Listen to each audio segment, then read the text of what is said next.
ជំរាបសួរបងប្អូនទាំងអស់គ្នាថ្ងៃនេះមកបង្ហាញម៉ូដបែបលយខ្ជូតខ្ជូតចាមានច្រើនម៉ូដច្រើនទំហំណាសម្រាប់បងប្អូននារីដែលគាត់ពេញចិត្តនិងស្រឡាញ់ណាចាបងប្អូនអាចចូលមើលលេងបានណាពេញចិត្តមួយណាស្រឡាញ់មួយណាចូលខមមិនជួយ like ជួយ share មួយផងណានៅក្នុងវីដេអូនេះគឺខ្ញុំបង្ហាញតែម៉ូដកាបូបបែបស្អាតទាន់សម័យចាសម្រាប់បងបងសុភាពនារីដែលគាត់ស្រឡាញ់ពេញចិត្តណាបងបងមើលលេងទៅណាមានច្រើនម៉ូដច្រើនទំហំមែនតើ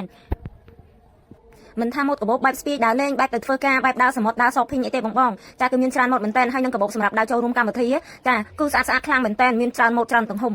មួយវិញទៀតសម្រាប់បងប្អូនដែលគាត់ធ្វើដំណើរផ្លូវឆ្ងាយដូចជាការជិះយន្តហោះជិះរថភ្លើងអីចឹងសម្រាប់បងប្អូនសុភាពនារីដែលគាត់ជិះយន្តហោះណាបងប្អូនដែលត្រូវការម៉ូដកាបូបដែលធំទូលាយស្រួលដាក់អីវ៉ាន់តាមខ្លួនដូចជា passport ឬក៏ឯកសារអីតាមខ្លួនណាបងប្អូនអាចមើលម៉ូដនេះលេងណាម៉ូដនេះក៏ដាក់អីវ៉ាន់បានច្រើនមែនតើចា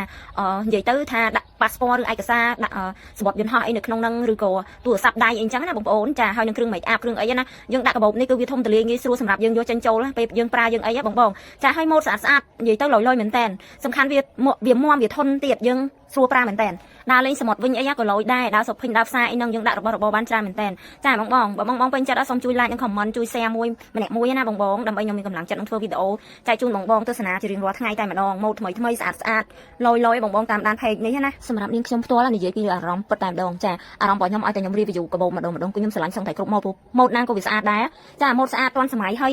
មានគ្រប់ពណ៌គ្រប់ទំហំទៀតអញ្ចឹងថា